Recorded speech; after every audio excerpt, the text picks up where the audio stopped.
From Hollywood, California, the Lux Radio Theater presents Bob Burns and Fay Bainter in The Arkansas Traveler with Gene Parker and Dickie Moore.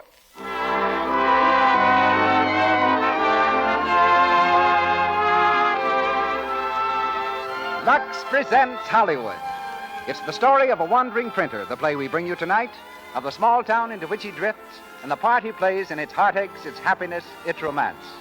In it, you'll hear Bob Burns, Fay Bainter, Gene Parker, and Dickie Moore, with music under the direction of Louis Silvers, while our special guest is Hugh Park, editor of Bob Burns' own hometown newspaper, the Van Buren Press Argus. Before I introduce our producer, Mr. DeMille, let me tell you what Barbara Stanwyck, famous screen star, has to say about Lux toilet soap. She says, Lux toilet soap has an active lather that removes cosmetics thoroughly. I always use this easy care. It helps to keep skin soft and smooth, the way a woman's skin should be. Take this famous star's advice. Use gentle Lux toilet soap regularly. Lovely women everywhere do. And now, the producer of the Lux Radio Theater. Ladies and gentlemen, Mr. Cecil B. DeMille.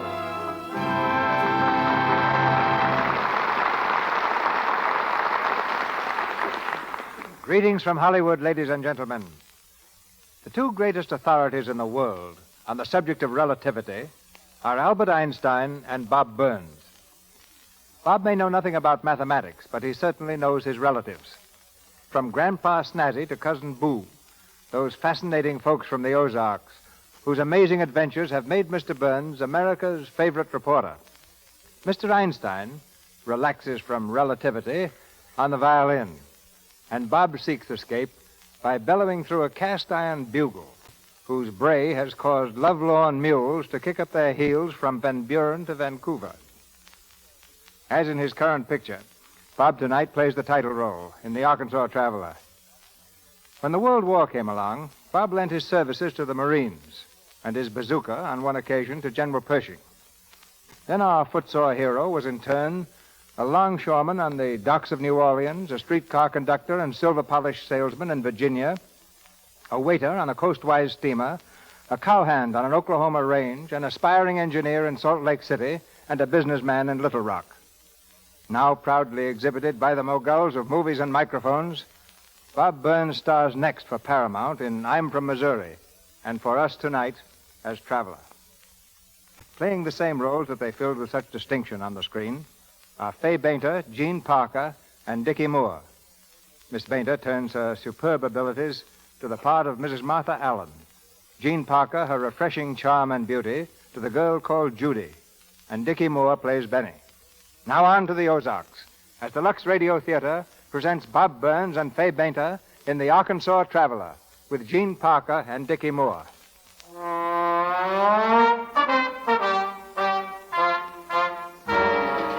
The outskirts of a small town, somewhere in the Middle West. In the blue light of early morning, a freight train lumbers slowly toward the tiny station. In a boxcar, his head resting on a rolled-up coat, lies a hobo, a journeyman printer, known to his fellow knights of the road as the Arkansas Traveler. Along the top of the train comes a brakeman. Reaching the traveler's car, he swings down and calls through the open door. Hey, traveler. Come on, traveler. Wake up. Wake up. Oh, yeah. What? Come on. Wake up, traveler.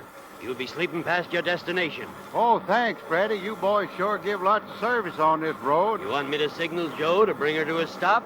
No, just get him to slow down a bit. If any of my hobo friends ever saw me stepping off a standing freight, they'd think I'd gone soft. How's things in Arkansas? Oh, same as every place else. The rich is still in the gravy and the poor is still in the majority. Yes, sir. Well, so long, traveler. So long, Freddie. Say, Freddie, where's the office of that Daily Record in this town? 2 blocks up the main street. But that ain't no newspaper for a good printer like you. Want to ride on a spell further? No, thanks. Got a little business to do here. Well, I'll see you soon. So long, traveler. Good luck.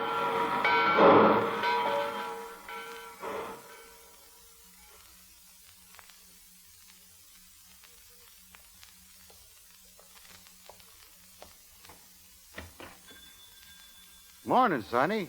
Morning. What are you doing there, Sonny? What do you think I'm doing? I'm setting type. Looks to me more like you're upsetting it. Don't disturb me, please. We gotta get out our paper. Upside down? It is not upside down. Listen. Citizens, on this conspicuous occasion... Oh, sure, it reads all right now, but if you print it end up, you'll be reading it upended. Oh, gosh. You know, son, maybe that's why so many newspapers mean one thing and print another. Let me set that up for you now, all right? All right. Fine. What's your name? Oh, I get called lots of things, but most of my friends call me Traveler. What's your name? Benjamin Franklin Allen, but most folks call me Benny. All right, Benny. Say, you're setting that type and you're not even looking. You don't have to look if you keep your mind on what you're doing instead of how you're doing it. Benny, I can't seem to find... Oh, how do you do? Howdy, ma'am. I'm Mrs. Allen. His name's Traveler, Mom. I'm glad to know you, Mr. Traveler. Oh, you're a printer. Is he? Just watch him, Mom. Oh, I just showing the young man a few shortcuts. Do you want work? No, ma'am. But I reckon I could conquer myself for a while. I take it you're the editor. Yes. And publisher, too. My pop used to be. Mr. Allen founded the record. We've been trying to carry on. But we've had an awful time keeping printers. Well, I'm no fancy one, but I ain't plumb terrible neither, I guess. But I'll try to help out. That's fine. The wages aren't much, of course, but if I wish you wouldn't count on me staying too long, ma'am. Why? Don't you think you'll like working here? No, it ain't that, but I just got an urge in me that don't seem to want to stay put. Oh, but I'm sure if you tried... Well, I'll try, ma'am, but there's something inside me that a train whistle just sets into an uproar. Then I just got to get on and ride. Well, I've seen the time it got so strong if there hadn't been no other way to get on the darn thing, I believe I'd have gone so far as to buy a ticket. Why, do you know, Miss Allen, Listen, What is it? there it goes now. Ain't that beautiful? Well, I'm not so sure I know what you mean. Mom, look, there's Johnny Daniels. Johnny Daniels where? Out in the street. He just passed by the window. Johnny! Hey, Johnny! Benny, don't yell like that. I'll call him. Here he is. Johnny. Hello, Mrs. Allen. Johnny, how are you? Come in for a minute. My goodness, it's nice to see you again. Oh, really, I can't stop, Mrs. Allen. I just got into town and But you look so tired. Let me get you a glass of cold milk. No, thanks. I've got to get on to the house. Well, you can sit down for a minute. After all, you've been away quite a while, and... Please, Johnny, I want to speak to you. Mrs. Allen, am I too late? 3 days too late, Johnny. Your mother died day before yesterday. Oh, I'm so sorry, Johnny. Did she suffer much? No. I guess she was tired. She just closed her eyes and went to sleep. Well, I'd better get along. Aren't you going to see your father? I didn't come back to see him. Goodbye, Mrs. Allen. There's no use your hurrying away. Judy'll be here in a minute. She'll be glad to see you. Well, tell her I said hello. Thanks, Mrs. Allen. Johnny, wait. You're too tired to drive off so soon. Oh, I wasn't driving. I came on the train. On the train? But there wasn't any train this morning, only freight. Oh. Goodbye, Mrs. Allen. Mom, what did he mean? Was he riding a freight train? Was that it? Be quiet, Benny. Lots of very nice folks ride freight trains, Benny. Johnny Daniels' father is the mayor of this town. Mayor? Well, now, if my father had ever been mayor of some town, I reckon I'd be awful proud of him. Somehow it strikes me Johnny ain't built that way. Johnny and his father had an argument 3 years ago. This is the first we've seen of him since. I wish he wouldn't run off that way. Does seem a shame now, don't it? Oh, here's my daughter. Judy, this is Mr. Traveler. He's our new printer. Oh, how do you do? Oh, pretty well, Miss Judy. Judy, Johnny Daniels was just here. I know. I met him outside the market. Oh, did he say where he was going? No, he didn't. I thought maybe you'd ask him. Me? Why? Well, I don't think he ought to be running off again like that. I don't think anyone could have stopped him. Well, maybe not. Oh, Mr. Traveler, this article is... Mr. Traveler? Where'd he go? Mr. Traveler? He's gone. That's funny. I didn't hear any train whistle. Did you, Judy?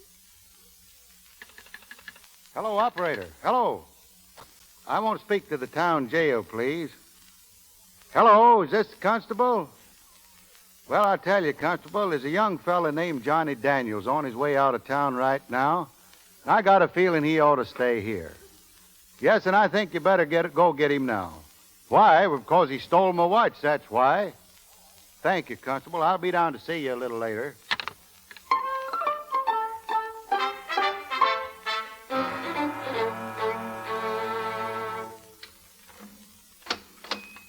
Hello there, son. Constable fix you up nice and comfortable? What are you doing here? Thought you might get lonesome in a great big jail all by yourself. Never mind the funny stuff. What's the idea of getting me locked up in here? You know I never saw your watch. I wish you'd calm down. I'd like to have a talk with you. And what about? What were you running away from? How'd you like to mind your own business? Well, I'd like it fine, except it always gives me pains in my head. Now, for instance, I once saw a billy goat choking himself on a rope. Well, now, you know how billy goats are about accepting help. But I says, Bill, if you'll just slack off on that rope, you can butt down what you're tied to. Of course, I did have to get a new seat in my britches, but it's pretty near worth it to see how grateful a goat can be. Now, listen, I don't want to hear any more of it. With Johnny Daniels? Sure, Mr. Collins. And why did you lock him up? I guess you got company, Johnny. Open that door. Yes, Mr. Collins. Hello, Johnny. I heard you were in trouble, and I hurried right over. Oh, that's nice of you, Mr. Collins. It's been a long time since we've seen you, Johnny. That's right. I see you're still running things in this town. Well, at least enough to take care of this little situation. Now, what are the charges, Constable? Well, now, this feller here says Johnny stole his watch. Well, who is this man? I don't know. I mean... But you took his word, huh? How do you know he ever had a watch? Oh, gosh, Mr. Collins, I gotta believe somebody or I never would get to make any arrests. Well, you let the boy out. Oh, sure, Mr. Collins. Come on, Johnny. Put on your coat and I'll drive you home. Thanks, but I'm not going home. Well, you want to get out of here, don't you? Not if I have to thank you for it, Mr. Collins. I don't want any favors that I'll have to pay back someday. Why, I'm not only thinking of you, I'm thinking of your father and how he'll feel about your being in jail. It's about time one of us was here. Me or him or you. I don't have to take that from you, Johnny. I'm only trying to help you. I don't want any help from anybody. All right. Have it your own way. Mr. Collins, I'm sorry about locking him up that way, but... Well, you're sure in a spot, boy. You don't want to stay in jail to spite me, and you won't get out to spite him. Must have been a he-horse fight to make a fella like you carry a grudge for 3 years. What do you know about it? Oh, I've been sort of nosing around. Say, remember that fella Goliath in the Bible? Yeah, and Jack the Giant Killer, too. Come to think of it, it's just about the same thing. Say, did you ever wonder why they never gave them fellas last names, like Goliath Collins, for instance? 'Cause they were like dogs, I guess. Talking about dogs, you know, I often think what a lot of trouble a dog with a tin can on his tail could save himself if he'd just turn around and yank it off instead of running away from it. Well, so long for a while. I got to go back to Miss Allen's and get the morning edition ready. Wait a minute. You, need any help? What? Why, you got charges against you. How you going to get out? Well, you could use your influence. Thought you didn't want no favors from nobody. You're a nobody. Well, you ain't aiming to run off, are you? Oh, no. No, I wouldn't like to have you lose that watch again.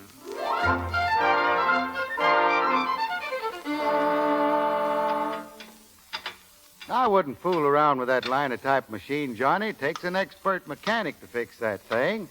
I'll have one here this afternoon. Don't you worry about Johnny, Mr. Traveler. He can fix anything. Sure. Once he took my dad's watch apart in a bet and put it together blindfolded. Yeah, well, maybe you can fix my watch sometime. Yeah. Say, tell Miss Allen what you telling me about that foot press. Oh, I said it should have been hooked up with a motor in the first place. Well, there's one upstairs on the washing machine. Oh, the washing machine? Okay, thanks. Wait, Johnny, Judy's using it now. Johnny.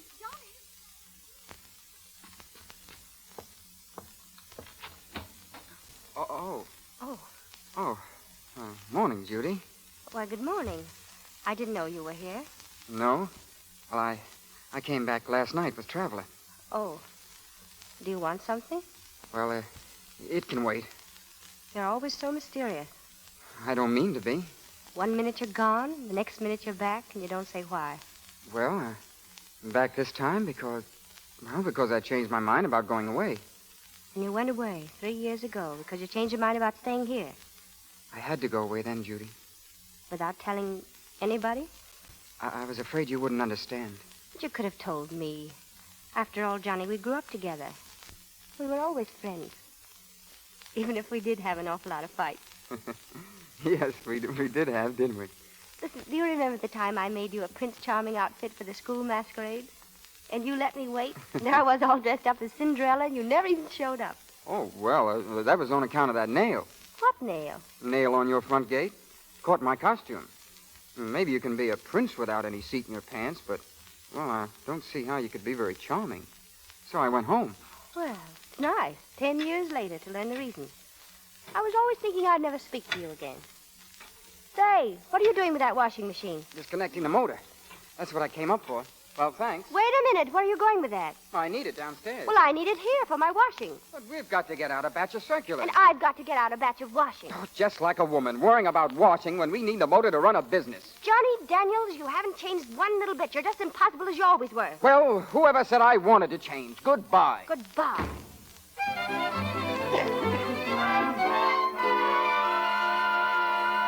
But, Mr. Dean, you've always run an ad in our paper. Hello? Hello, Mr. Dean. Yes, I'm still here. But, Mr. Dean, you can't withdraw your ad now. The cuts have already been made, and... Oh, very well. Another cancellation, Miss Allen? Yes, I don't understand it. That's the 7th cancellation we've had today. You'll have to knock down that setup again, Mr. Traveler. Yes, ma'am. Seems like business in this town has turned awful sick all of a sudden. What's doing it? They can't all have gone crazy. Come in, Matt. Good morning, Mrs. Allen. Oh, good morning, Mr. Collins. Matt gave me a lift in his new car, Mother. That's how I'm back so soon. Sit down, Ned. Thanks. Judy, did you see Johnny? No, why? All of our advertisements have been canceled. Canceled? Why, they can't do that. Why, I never heard of such a thing. That's funny. What's that? I mean, it's funny you didn't hear about it, Mr. Collins, being sort of partners with most of them. That is, I've seen your name on most of the stores around town. Oh, this is our new printer, Mr. Traveler. Traveler. I've seen you someplace. I don't know where, unless it was in jail. Maybe it was. Martha, I'm terribly sorry about this. I'll take a couple of pages if it'll help. Matt promised me an ad from the Citizens Committee, Mother. That's nice of you, Matt. Sure is. Only one ad don't make a newspaper. Martha, I'd like to talk to you seriously. What about? Oh, of course, Matt. Would you rather go upstairs? Thanks. Too bad you didn't meet Johnny, Miss Judy. Hey, where was he supposed to meet me? Down the street, but maybe he couldn't see you in that big car with Matt Collins. Just what do you mean? Oh, nothing. Funny Matt Collins wanting to speak to your mother. You simply can't go on bucking this thing by yourself. I'd have been all right if this slump If had... it wasn't a slump, it'd be something else. You're not a businesswoman, Martha. But this isn't only a business to me. It's more than that, Matt. I understand how you feel. Martha, I want to help you. If I take the record off your hands, you'll have a little money, cash, instead of a lot of worry and bills. I'm sorry to be sentimental about it, but I just can't sell Ben's paper. But if it fails, then what? If I take it, I'll keep it going. Isn't that a better tribute to Ben's memory? I never thought of that. I suppose you're right. Excuse me, Miss Allen. I know you're awfully busy. I'll be down in a little while. I just want to ask a question about our ad. It'll have to... Did you say our ad? Well, just 'cause everybody else can't afford to take out an ad, no reason why we can't. Don't cost nothing. Oh. Well, I'll talk it over with you later. But I just wanted your okay on the idea of reprinting the front page of the very first issue of the record. With Mr. Allen's picture as a banner like this. Look, we've been here 20 years, and we'll still be here the next time you want to buy a paper. I'm awfully sorry to trouble you, but I sure wish you'd think about it. Well, Martha? Martha? What? Oh, The longer we wait, the harder it's going to be. Let's settle the whole thing now. it is settled, Matt. I'm going to hang on to the record. But how? I don't know. But we'll keep going. Somehow.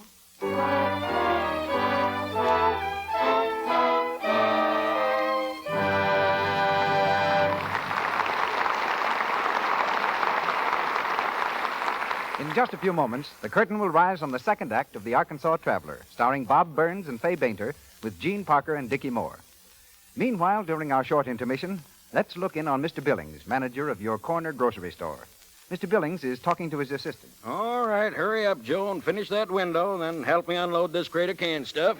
Gosh, Mr. Billings, here comes Mrs. Smith. Let me wait on her, will you? If you did your work as quick as you notice pretty customers, you might be of more use to me. I'll wait on Mrs. Smith. You finish that window, young man. Good morning, Mr. Billings. Good morning, Mrs. Smith. You're shopping bright and early today? Yes, I'm having my husband's boss to dinner for the first time. I do want it to be a success. Well, can't help but be if you're giving the party. Say, here's a wonderful new canned turtle soup, and my wife says this steamed date pudding with hard sauce is just grand. Thanks. I'll try that soup. And here's the rest of my list. And oh, that reminds me, Joe. Give me some of that Lux soap you're putting in the window. 6 cakes. No, make it a dozen. My husband has found out that it makes a grand bath soap. He acts as if he discovered it himself. You know how men are, Mr. Billings. But it was I who told him about it. I use it for my complexion and for the bath, too. I find that there's nothing better. Oh, are these my packages? I've got to hurry. Let me take them out to the car for you, Mrs. Smith. No trouble at all. Be right back, Mr. Billings. Mr. Billings sells lots of Lux toilet soap to charming young women like Mrs. Smith. Charming young women who care for their clear complexions the gentle Lux toilet soap way. They know it's foolish to risk the dullness, tiny blemishes, enlarged pores that mean unattractive cosmetic skin. They use cosmetics, but remove them thoroughly with Lux toilet soap's active lather. Then pores don't become choked with stale cosmetics, dust, and dirt. Skin is left smooth, soft, appealing. 9 out of 10 famous screen stars use Lux toilet soap. Why don't you try it for face, hands, and bath? Mr. DeMille. We continue with the Arkansas Traveler, starring Bob Burns and Fay Bainter, with Gene Parker and Dickie Moore.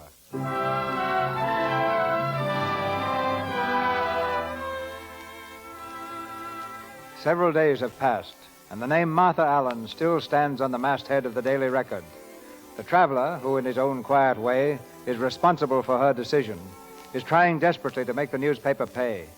Now in the tiny office, he reads a galley proof of the next day's leading advertisement. Look here, Johnny, this is the Citizens Committee ad. Very nice and poetical, too. Now, just listen to this. What changes a town to a city? Improvements, a dam, a lake, fertile farmlands. Citizens, beneficent nature has given us the natural resources to turn our town into a city. Picture a lake where now there's nothing but an arid canyon. Picture estates and home sites dotting its wooded shores. All this will be made possible by the erection of Bear Trap Dam. That's Matt Collins' ad. Reads so smooth, I declare you could almost believe it is true. Not if you know the facts. Well, ain't some of it true, Johnny? None of it's true. Not a single word. He talks about fertile lands and what the dam will do for the farmers. Well, it won't do a thing. Matt Collins wants to build a power plant, that's all. And he could build a power plant if he had one little thing, a dam. So if the government puts up half and the taxpayers put up the other half and they build a dam where he wants it... Say, what are you doing at that linotype machine? You haven't heard a word I said. You want to see how your argument looks in print? Read that. Who will benefit? The Record wants to know. Hey, you mean you're going to print what I just said? Sure, why not? As long as Martha Allen owns this sheet, the citizens are going to know the truth.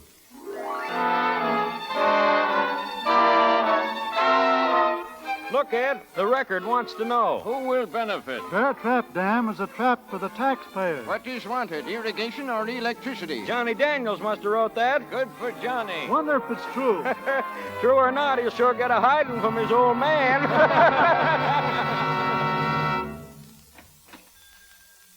Hello, John. Oh. Hello, Father. I didn't expect you'd come down here to see me. Or maybe I did after you read that article on Bear Trap Dam. Now, Johnny, I didn't come down here with any chip on my shoulder. I've been thinking things over and, well, John, I feel we both were a little hasty a few years ago. I'd rather not go back over all that. I'm willing to make allowances for the fact that you were very young. But not too young to discover that my father was taking crooked orders from a crooked man. I don't think you understand politics, John. I understand that kind. Oh, why not? Let's go home. We can talk things over privately there. No, thanks. I'd rather stay here. I'm beginning to like newspaper work. And I'm going to fight.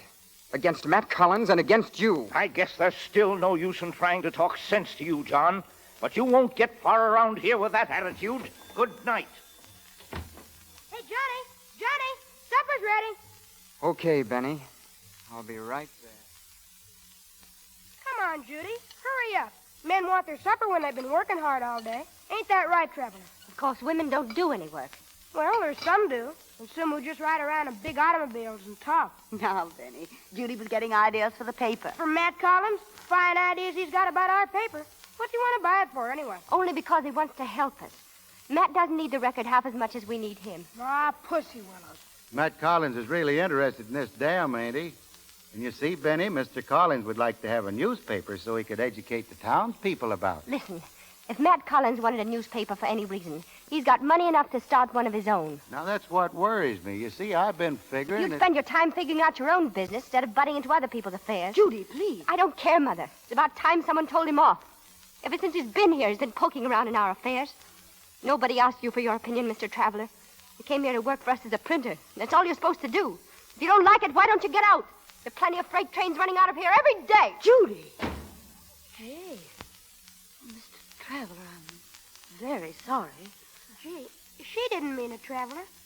Well, will anyone have dessert? No, thanks. I guess I just had mine.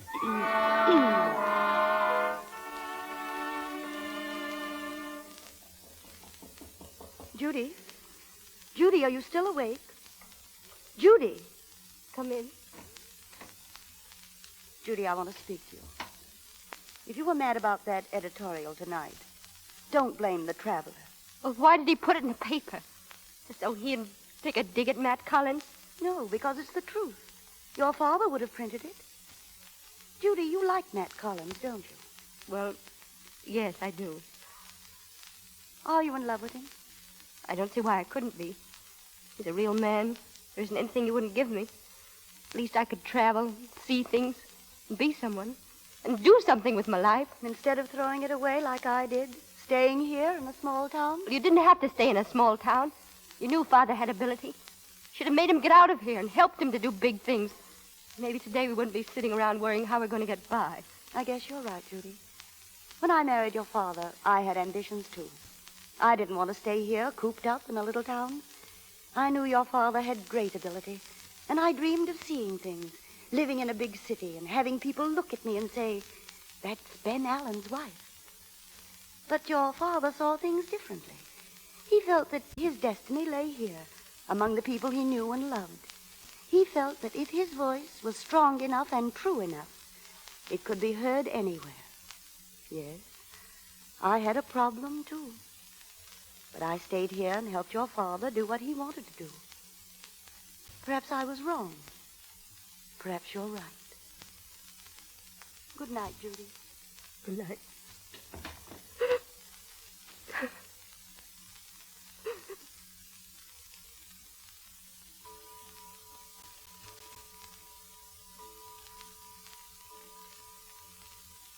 Mr. Traveler.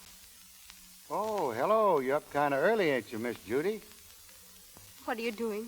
Oh, just gathering my belongings. I ain't aiming to steal anything. Don't say that, please. I feel small enough now.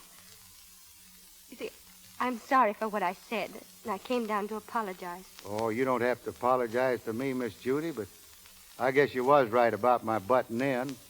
I'm afraid my nose is a heap longer than my reason. Well, I thought it was buttoned in too, and I was angry. But now that I've had a chance to think it over, I think it's pretty swell. I mean, you're trying to help it. And I think it's pretty swell you having backbone enough to admit you was wrong. Then we're friends? Friends. You know, Miss Judy, instead of you and me fighting, we ought to... What's the matter, Miss Judy? I was just watching you sitting there, rocking back and forth in that chair. You see, my father used to rock like that. I knew your father, Miss Judy. You knew him? Long time ago, before he even met your mother. He was my friend. And I owed him an awful lot. And when I heard what happened here, I thought maybe I could help. I didn't have any money, but... Well, anyway, Miss Judy, what I'm trying to tell you is that I don't want you to ever believe that I was just butting in. Why didn't you tell me this before? Well, some people are kind of proud, like you and your mother, for instance. I don't think she'd accept help if she thought it was an obligation. So let's just you and me keep it our secret. Honest, Injun? Honest, Injun. Well, now then, that we got the past all straightened out, and since we ain't going to fight no more, I kind of think we ought to let Johnny Daniels in on our truce, too. Well, you'll have to ask him about that. Yeah, I know. You and Johnny don't get along so well together. Well, I admit he is awful hard to live with. He just keeps quarreling all night long. With you? No. It seems like it's more with himself. Why, he don't no more than get to sleep, and he starts calling himself bad names. I declare I wish you could have heard him last night, muttering and mumbling. It's all my fault. The people I'm craziest about I treat the worst. First, I thought he was talking about me till he started mumbling something about you, Miss Judy. Of course, I was kind of touched that he'd think so much about you, but I want to tell you, night talkers is a whole lot harder to sleep against than just plain snorers. He was talking about me? Yep, he sure was. You better think it over, Miss Judy.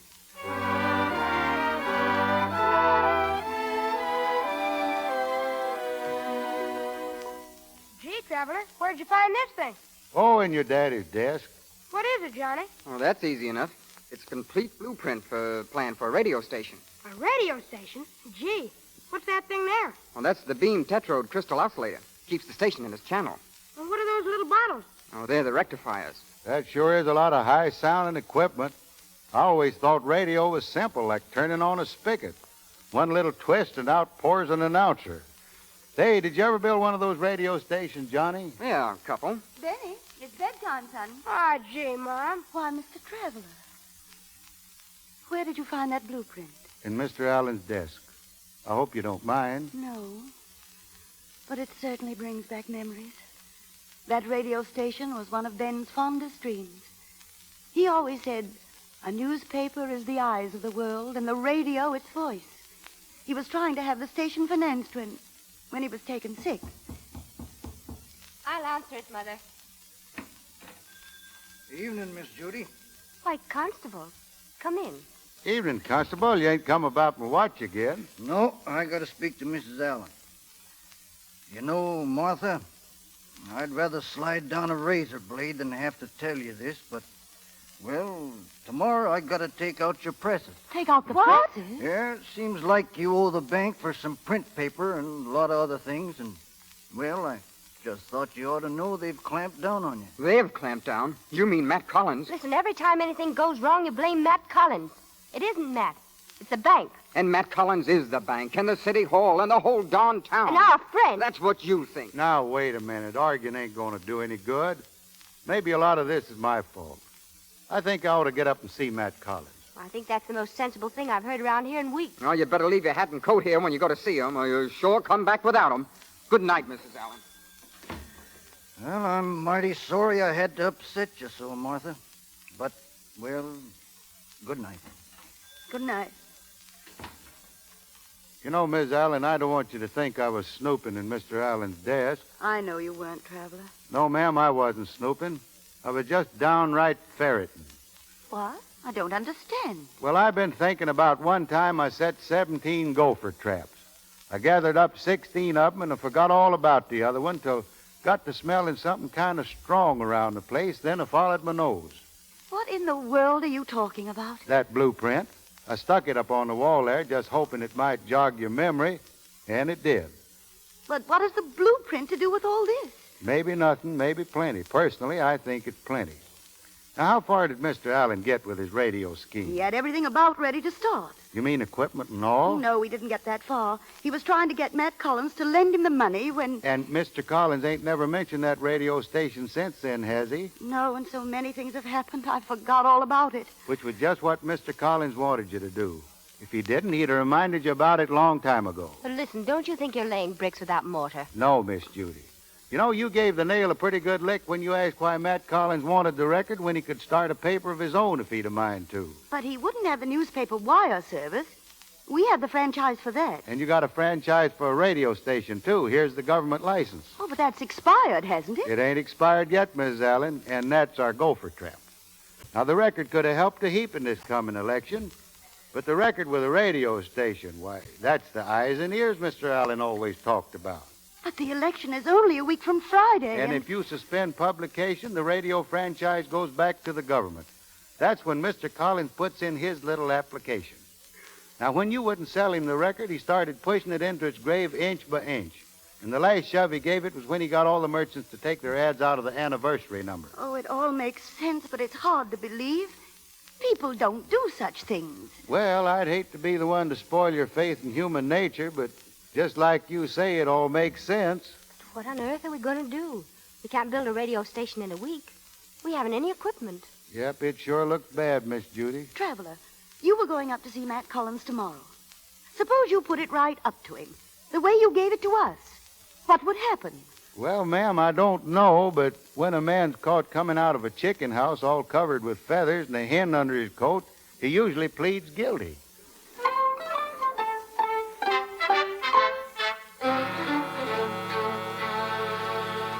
You're a pretty shrewd fella, Mr. Traveler.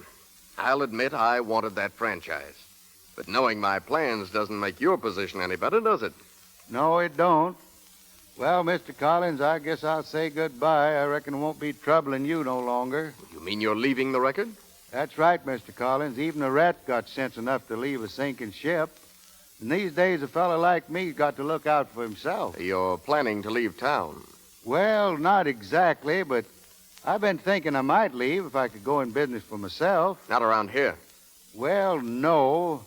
You see, when I was coming through, I stopped off in the town where they got a cotton gin, and knowing a little about it, I thought I'd like to go in the cotton gin business. Where is this place?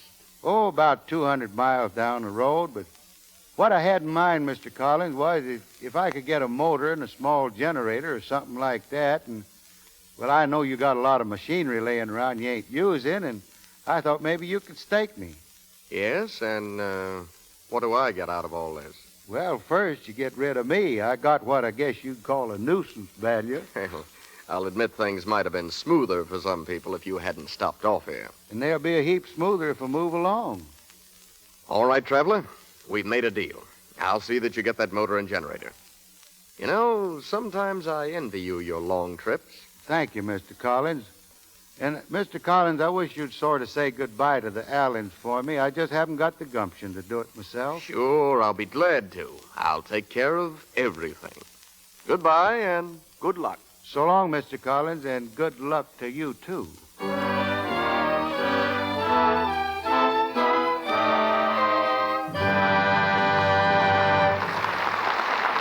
We've heard the second act of The Arkansas Traveler. Bob Burns, Fay Bainter, Gene Parker, and Dickie Moore bring us Act 3 after our brief intermission. We pause now for station identification. This is the Columbia Broadcasting System.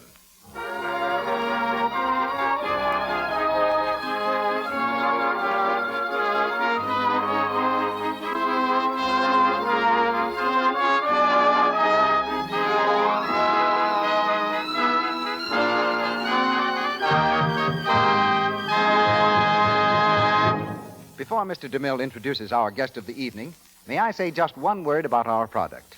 Every day, more and more women are discovering that it pays to follow Hollywood's tip, pays to use Lux toilet soap regularly. 9 out of 10 screen stars use Lux toilet soap because it has active lather. If you haven't tried Lux toilet soap, won't you do so tomorrow? Mr. DeMille. Since colonial times, the voice of America has been the rhythmic clatter of her printing presses. And nowhere has that voice rung clearer in the cause of truth and justice than in our small towns. So we thought it particularly fitting that tonight's guest should come from Van Buren, Arkansas, the hometown that gave us Bob Burns. Bob has brought Van Buren into national limelight with his humor, but Van Buren has a serious side, too. And best qualified to represent it is Mr. Hugh Park, editor and publisher of the Van Buren Press Argus, who speaks to us now from Arkansas. Hugh Park. First off, Mr. DeMille, I'd like to tell you something about Van Buren. We're a pretty old town, more than 100 years old, I guess, and we took our name from the 8th President of the United States, who also happened to come from a small town. There are 5,182 people in Van Buren. Some of us have got a bit of money, and some of us could stand a bit more. Most of us, though, managed to get by all right. Up the road toward our suburb, Logtown, is the office of the Press Argus where I work and my friend Slow. Now, when you think of all the newspapers there are in the country, the Van Buren Press Argus doesn't amount to a hill of beans. But we try to do what every newspaper, big or small, should do. Print news truthfully, give both sides of a question, and serve the people of our community with what they have a right to expect from a newspaper. A paper that's run solely to make money is fit for only one thing, to start a fire in the stove. If there's something being stirred up in Van Buren that folks don't know about, it's up to me to tell them. Not just me, but country editors like me in towns like Van Buren throughout the land. And that's not all either. We want to know how we stand on national problems. And once we've made up our minds, we want to do our best to see that our side wins. And so the country paper is a clearinghouse to inform, to clarify, and to take a stand. A lot of people think that a nation consists of a lot of big cities surrounded by little towns where folks can stop to get gas. But I don't think so. 25 out of 32 presidents have gone into the White House from hometowns no bigger than Van Buren. And country folks have produced men like Mark Twain and Thomas Edison, like Rockefeller and Pershing. And I guess we've contributed more jokes about ourselves than all the big cities put together. We don't mind being joked about. I think it's mighty fine when a small town can make a man laugh, because some of those big cities can make a man cry pretty quick. Yes, I'm a newspaper man, but I also know what an important force radio is in our country. You can't imagine, Mr. DeMille, what it means to us who live in small towns to have the Lux Radio Theater brought to us in such a fine way. You talk a lot about the big movie stars using Lux soap. Well, I want you to know that throughout all America, you'll find plenty of fine-looking young women, nice enough for any camera, using Lux soap, too. I know because we've got plenty of them right in Van Buren. And now, before I start selling my hometown too hard, I guess I better stop talking and listen some more to Van Buren's most famous citizen, Bob Burns. Thank you, Mr. Park. And incidentally, we'll take all the citizens like Bob Burns you can send us. Back now in Hollywood, we raise the curtain for Act 3 of The Arkansas Traveler, starring Bob Burns and Fay Bainter with Gene Parker and Dickie Moore.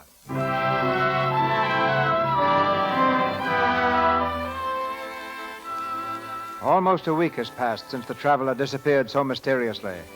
The Allens, hurt and shocked by his apparent desertion, have been forced to give up the newspaper. But now the traveler has returned. Little Benny, on his way home from fishing, spies him coming down the road. The boy tries to avoid the meeting, but the traveler's long legs soon overtake him.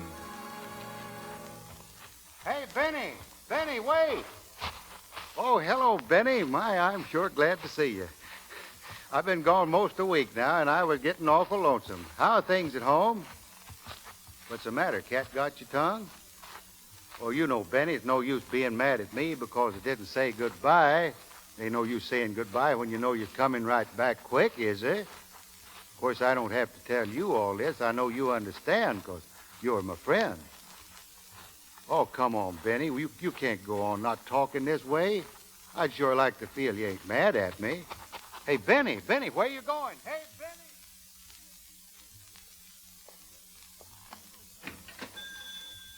Hello, Johnny. Gosh, it's good to be back. Say, has the cat got your tongue, too? How's the folks? You ought to know. Hasn't Matt Collins told you? Say, what are you talking about? I haven't seen Matt Collins in almost a week. What did he send you back for this time? Now, look, Johnny, you got this thing all wrong. I saw Matt Collins because your job was finished and he wanted to pay you off. Now, wait a minute, Johnny. There's not much time to explain, but... Now, what is there to explain? How you found out all about us from Matt Collins and then walked in here pretending to be our friend while you were doing what he wanted you to do? Now, hold on a minute, Johnny. You heard what I said. Now, get out of here before I throw you out. Now, look, Johnny, when this is all over, I just want you to remember one thing. I wasn't mad. I was just in a hurry. I'm sorry, Johnny.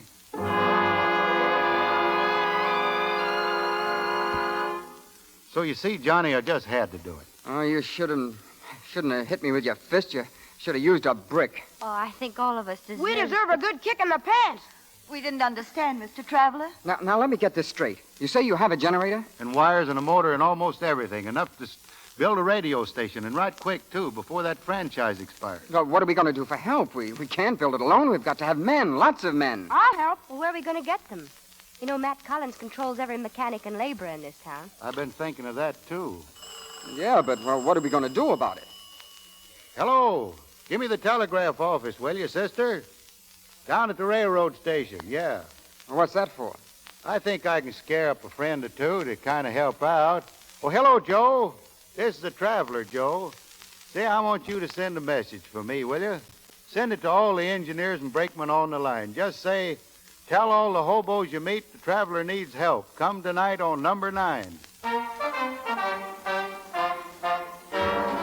Traveler needs help. Tell all the boys. Traveler needs help. We're on our way, boys.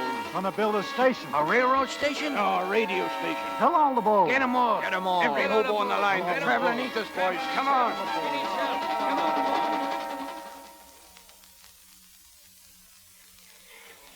All right, men, put a guy rope on that tower and bring her up easy. It's going up, Traveler. We'll get that station built yet. I reckon you will, Johnny, at the rate you're going now. Hey, watch that beam over there. There he is, Matt. Hello, Mr. Traveler. Oh, hello, Mr. Collins. Hello there, Mr. Mayor. I suppose you boys are looking for me. Not exactly, but if you can't explain a few things, the constable will be looking for you. Well, maybe we ought to talk things over, Mr. Collins. Yes, maybe. You obtained a generator and other equipment for me under false pretenses. Now, just a minute, Mr. Collins. I don't think there's any law against a man changing his mind. I did think I might go into the cotton gin business till all this come along. I don't see why we should waste any time, Matt. As mayor of this city, I'll issue an order instructing the constable to arrest all these men as vagrants and undesirables. You can't run in a filthy lot of tramps and moochers on this town. Now, wait a minute. Just because a fella can't get a job, no reason call him all the names you're using. There's a lot of people these days, Mr. Mayor, who just aching to work. And they travel far and wide to find it. You can't condemn a man because luck and circumstances are against him. Most of those boys out there are pretty good fellas, Mr. Mayor. But I'd hate to think of them chasing after you if they knew what you'd call them. So if you'd like to stand up right now and make a speech, well, go ahead. But if you don't, then suppose you just get back and give the boys a little elbow room. We got to have this station ready bright and early in the morning. No speech? Well, so long, Mr. Collins.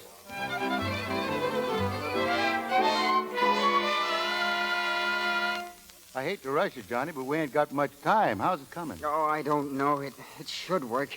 Now, here, wait a minute. This ought to do it. You'd better go downstairs and listen in on the receiving set. I'll go, too. All right, and set the dial at 930 kilocycles and let me know the minute something comes through. Maybe if you turn this thing, Johnny. Oh, no, Judy. This has nothing to do with it now. I don't hear a thing. That dial set at 9:30? Right on the mark. What's that? Well, if that's Johnny, something sure happened to his voice between upstairs and here. Just dandy. Oh, I turned out to be a first-class, unadulterated flop. Listen, it's working. Don't worry about it, Johnny. Even if the radio doesn't work, it won't make any difference to me. It's working. They're broadcasting right now. I knew we'd do it. I'm going upstairs and tell them it's working. Now, wait a minute, Bennett. What's going on now just as important as a radio station. Let them work out their future. Nothing can make any difference to me, John. I hope after we get married you won't throw this up to me every time we have a little argument. What do you mean?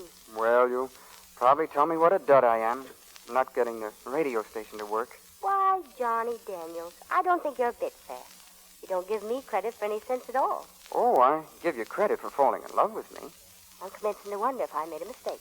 Well, of course, there's still time to correct it. And that's just what I intend to do. I love you, Johnny Daniels, even if it is a mistake. And I love you, and it isn't. Oh, John.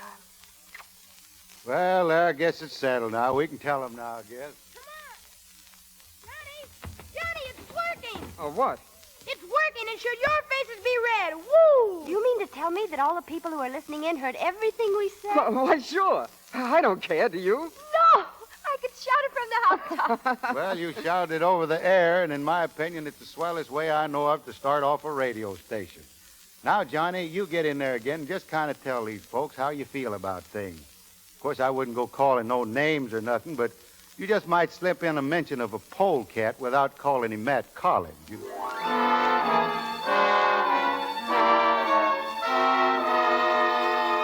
And that's what the Bear Trap Dam Bond issue is about, ladies and gentlemen. A vote for my father is a vote for Matt Collins' scheme to develop his personal property with your money. manufacture electricity, and then sell it back to you. In other words, to get you coming or going. But you don't have to be told how to think and vote. Just think right and vote right. Oh, Johnny, Johnny, that was marvelous. swell. We're still on the air.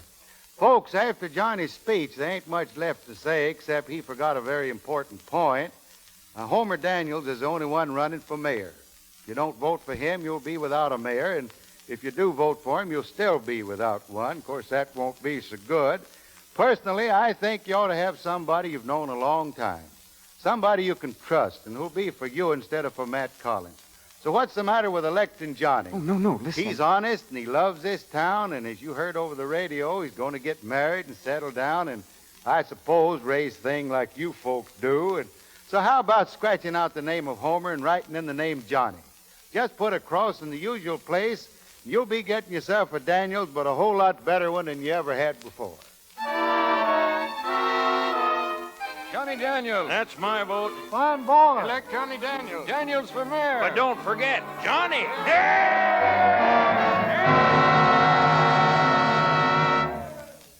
Well, it's over. He's elected, Traveler.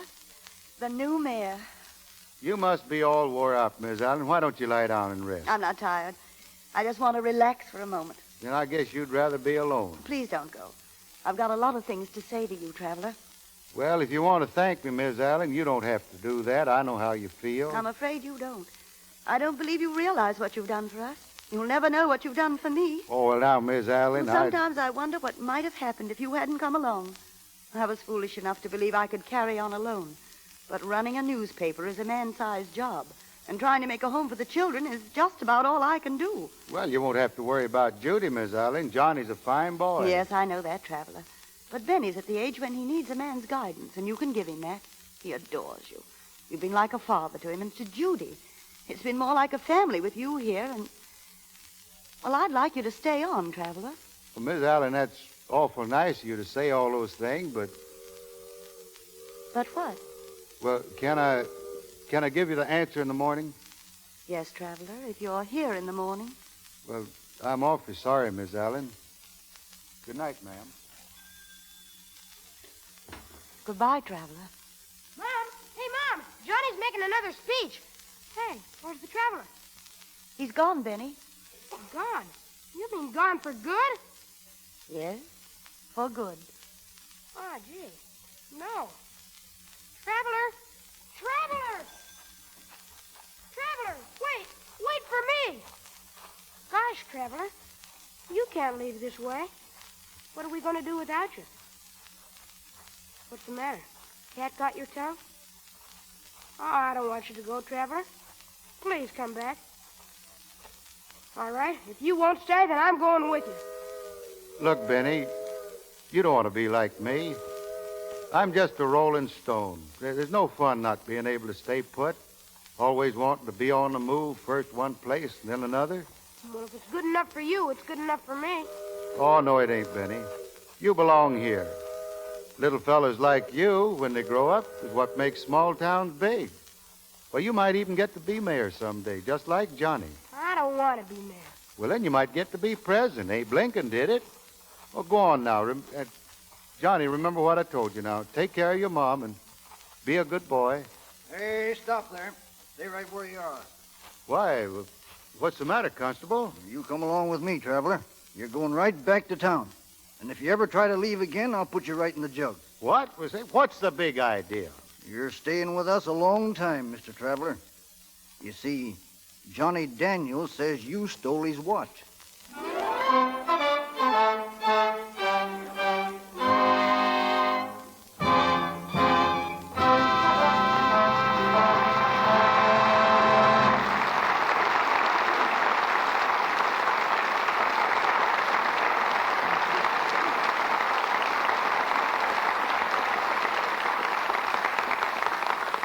It's time now for the Arkansas Traveler to travel once again.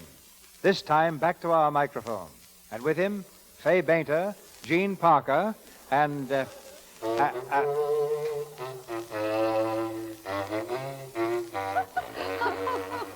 Bob, If you just put half the effort into chopping kidney that you put into blowing that backwoods bagpipe, you'd really have something at the end of the day. Instead of just a lot of broken-down echoes. Well, now, Fay, you and Jean may be right, but I don't know. I think everybody should have some kind of relaxation. Of course, this happens to be mine, playing this bazooka. You know, some folks like to collect matchboxes or mount butterflies. And there's one actress I know who gets her relaxation from farming. She's right here in Hollywood, but her farm's 3,000 miles away in New York State. Now, if that ain't silly. All right, Bob, all right. So I'm guilty. I'll admit there's not much sense farming by remote control, but it's rather a comforting thought, my good man, to know the farm's there waiting for me should I ever have the chance to get away and relax. Well, when it comes to relaxation, this hard-working actress, in case anyone's interested, is practical. Believe it or not, I get a lot of comfort just from bathing. I don't mean the swimming pools of the Pacific Ocean. I mean the good old-fashioned bathtub. Incidentally, Mr. DeMille, you'll be glad to know that I like Lux soap just as much for bathing as I do for my complexion. Well, Jean, you are certainly practical, and I must admit I agree with you. Your double tribute, ladies, is doubly appreciated. Well, now, speaking of relaxation, the man who taught me to relax was my Uncle Gus Rooks. Honestly, I guess my Uncle Gus Rooks was the greatest fisherman Van Buren ever had. Well, not long ago when he was out here, he caught a fish weighing 640 pounds. He'd have won the first prize at Catalina if he'd just known the rules. But, you see, they got a rule over there. You can't use a line of over a 27-pound breaking strength, you know. Well, what kind of line did your Uncle Gus use? Oh, just ordinary wrapping twine. But you can break wrapping twine with a 2-pound pull, Bob. Well, I know, but they disqualified Uncle Gus because he caught the fish on a bent pin. I don't believe the pin was bent, Bob. Like the story, I think it was just a little distorted. Well, maybe you're right, Mr. DeMille, but before I go, I sure want to thank you, Mr. DeMille, for putting Editor Hugh Park on the show tonight. I think he's about the most wide-awake and progressive editor I have ever saw. Why, he gave me my first job down there. I used to be office boy for him. I remember one time a man come there looking for a job, and I went to the door, and the man said he hadn't had anything to eat in 6 days. And I went and told Hugh Park. I says, the man out there says he hasn't had anything to eat in 6 days. Hugh Park says, well, bring him in here right away. If we can find out how he does it, we can run this paper another week. Oh, all right, Mr. DeMille. Good night, and thank you. Thank you. Hey, wait for me, girl. Good night, Miss Bainter. Jane. So long, traveler. Don't miss the exciting news about next week's program that Mr. DeMille reveals in just a moment. The part of Johnny Daniels was played by James Eagles. Bob Burns appeared through courtesy of the Kraft Phoenix Cheese Company. Fay Bainter stars soon in the Columbia film Old Lady Leonard and Her Machine Guns, and in the Warner picture Yes, My Darling Daughter. Gene Parker's new Columbia film is Romance of the Redwoods. Louis Silvers appeared through courtesy of 20th Century Fox Studio, where he directed music for the picture Jesse James. Now, your producer. Few plays in the history of the American theater have contributed so much to entertainment on both stage and screen as the melodramatic classic that awaits you next Monday night. It's The Count of Monte Cristo, the amazing story of Edmond Dantes, who, arrested on the day of his engagement, escaped from prison years later and dedicates his life to righting the wrongs that were done him. Filling the powerful role of Dantes, you'll hear one of the screen's most versatile and popular performers, Robert Montgomery. Co-starred that splendid artist, Miss Josephine Hutchinson, and with them, Louis Stone, Lloyd Nolan, Paul Lucas, and Joseph Schildkraut.